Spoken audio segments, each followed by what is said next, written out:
There are entire cities in China filled with skyscrapers, highways, shopping malls, and almost no people. Lights off, windows empty, millions of apartments completely unused. This isn't war, this isn't disaster, this is intentional. Because behind these so-called ghost cities is one of the most powerful economic systems ever built. And once you understand it, you start to see how money, power, and control actually work.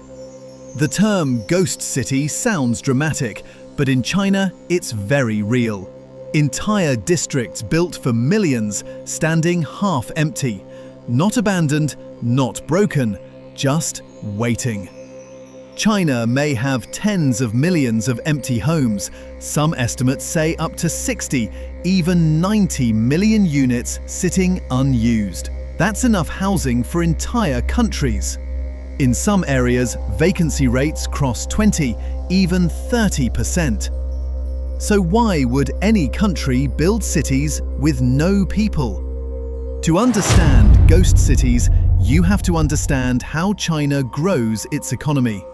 Because China didn't just grow, it engineered growth. For decades, the formula was simple: build more, grow faster. Construction became a core engine of GDP. New districts, industrial zones, massive housing projects. Build more, report higher growth. But there's something deeper. In China, land is money. Local governments sell land rights to developers. Developers borrow money, build apartments, sell them to buyers. Land sales, construction, rising prices, more borrowing, more building. A perfect cycle. Until it wasn't.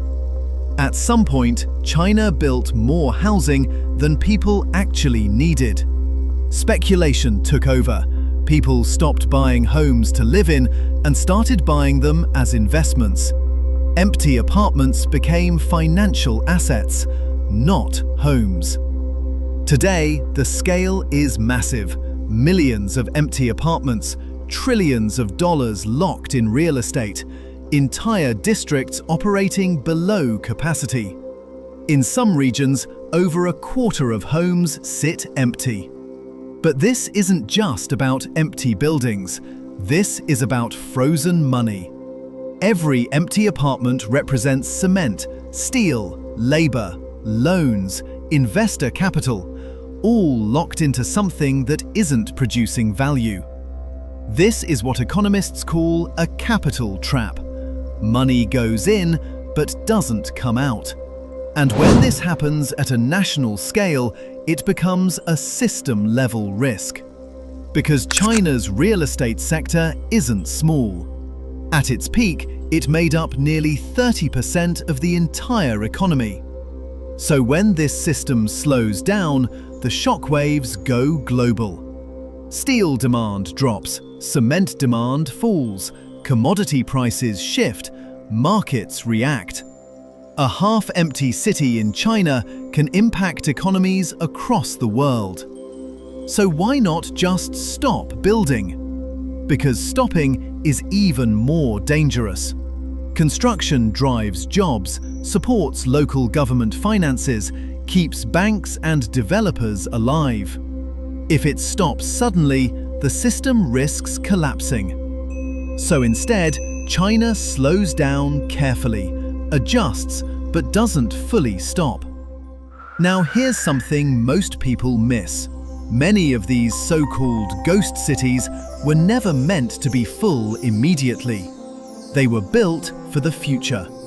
China is pushing urbanization, moving hundreds of millions into cities, building infrastructure before demand arrives. Which means these cities aren't just empty, they're pre-positioned.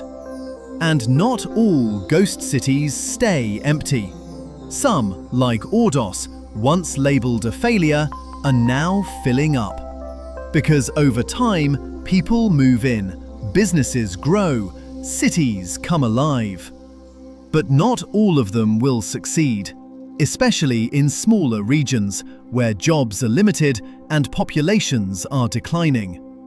China's population growth is slowing, and long-term, it's expected to shrink. More homes, fewer people. So what are ghost cities really? They are not just empty places. They are a result of aggressive growth, financial incentives, and a system built on land, debt, and expectation. But this story isn't just about China. It's about how modern economies work. Ghost cities are not accidents. They are strategic risks. And sometimes, strategic tools. Because in the end, the most powerful systems in the world don't just respond to the future. They try to build it before it even arrives.